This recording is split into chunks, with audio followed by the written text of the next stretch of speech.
Dr. Roger Elmer, Advanced Neurospinal Solutions, and this is Ask the Doctor. Dementia. What is dementia? Dementia is actually a broad category of brain degenerative disorders, and we tend to break those down. But when we think of dementia in the traditional sense of the word, we're thinking about a problem that we tend to call frontotemporal demise. The different areas of the brain are affected differently by different kinds of brain degenerative diseases. The frontotemporal demise tends to affect more down in this area, including underneath the temporal lobe. Now that's really a different problem than traditional Alzheimer's or Parkinson's disease. The effect is you tend to have more of a mood swing problem, personality change problem than Alzheimer's or Parkinson's. Parkinson's is a slowing, and Alzheimer's is a forgetting, but they're frustrated.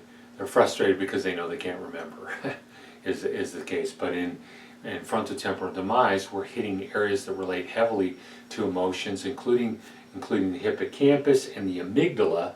And the amygdala is the seat of particularly the negative emotions and so all that area gets impacted, and the hippocampus is the seat of our what we call declarative memory, or what I like to call long-term storage. We have a long-term memory area, short and long-term, which is in the Papez circuit, but in this case we're talking about the storage, the stuff that doesn't go away. That doesn't mean we can always retrieve it, but it doesn't go away. So what's interesting about this kind of a problem is the different mood changes that take place, but also one of the first things that I look for in early onset dementia is what we call GPS, loss of GPS. I'm getting lost in places I know I shouldn't get lost. Right? I know where I'm going, and pretty soon I realize, hey, what happened? I'm lost.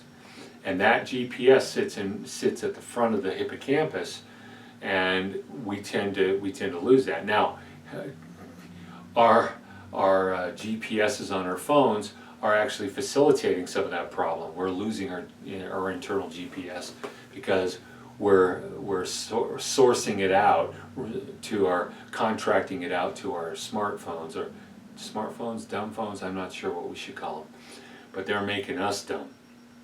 So, but that's the kind of issues that we see, and so knowing the areas that are affected is really, really important, because the closer you get to the truth, the simpler the solution. If you don't know what you're shooting at in the brain, you're probably not going to hit it. And so knowing where the issues are and how to affect it. Also knowing where the blood flow is. Some of this area is given blood flow from the middle cerebral artery, but the underneath side where the hippocampus is from the vertebral arteries that come up in the basic vertebral system. And so how do we turn on the blood flow to those areas as we're working with them and make sure that they have the blood flow we need? There are also problems occasionally with some patients where the C1 and C2, because of former injuries, where they're twisted in opposite directions, kinking those arteries, decreasing the blood flow. And I see that as a reason for the acceleration of the dementia. Anyway, that's a lot of stuff to talk about. Hopefully that answered a few questions. If it makes some more questions, please feel free to ask. And at Advanced Neurospinal Solutions, we're here when you're ready to take your life back.